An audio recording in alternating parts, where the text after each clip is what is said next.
중령의 습관은 난관을 극복하게 한다.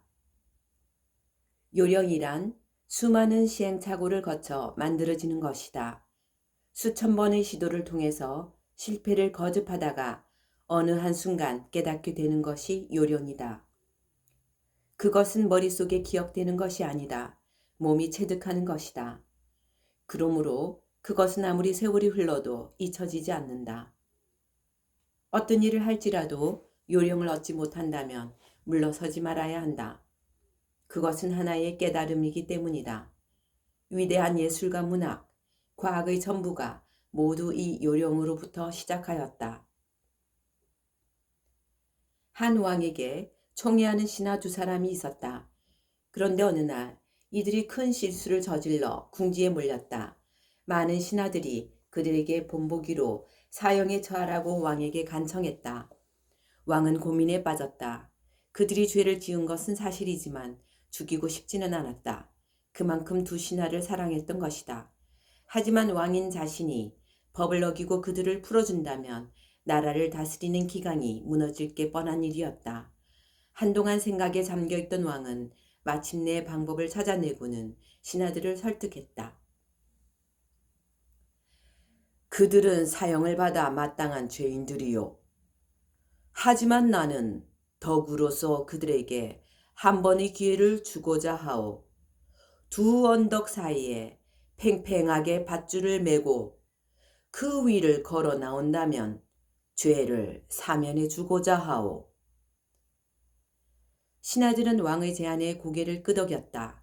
사실 두 신하는 줄타기를 해본 적이 없었다. 그러므로 그들은 줄에서 떨어져 죽을 것이다. 그건 분명했다. 이렇듯 불가능한 삶의 길이 그들에게 하나의 기회로 다가온 것이었다. 마침내 그날이 왔다. 수천수만의 사람들이 이 진귀한 구경거리를 찾아 모여들었다. 그들은 줄 위에서 떨어지는 사람을 보러 온 것이다. 첫 번째 사람이 줄에 올랐다. 그는 자신의 운명을 받아들였다. 나는 이 자리에서 죽는다. 나는 이 줄을 건너는 법을 모른다. 그러므로 편안하게 죽자. 이런 마음으로 그는 걸음을 옮겼다. 발자국마다 죽음이 기다렸다. 하지만 그는 그 죽음을 쳐다보지 않았다. 이미 자신의 마음속에 죽음이 있었기 때문이다. 그 줄타기는 전문적인 광대들도 두려워하는 일이었다. 언덕 꼭대기에서 불어오는 바람으로 균형 잡기도 힘들었다. 그런데 놀라운 일이 벌어졌다. 그는 길 위를 걸어 맞은편 언덕에 도달했던 것이다. 사람들이 웅성거렸다. 믿을 수 없는 일이 실제로 일어났기 때문이다. 남은 신하 하나가 벌벌 떨면서 소리쳐 그에게 물었다. 여보시오, 대체 어떻게 걸었는지 좀 알려주시오. 그러자 먼저 번 신하가 대답했다. 사실 나도 방법을 모릅니다. 나는 내가 살아온 방법대로 걸었을 뿐입니다.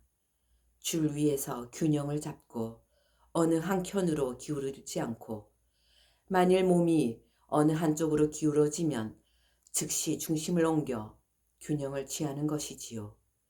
이것이 여태까지의 나의 인생이었으며 요령입니다.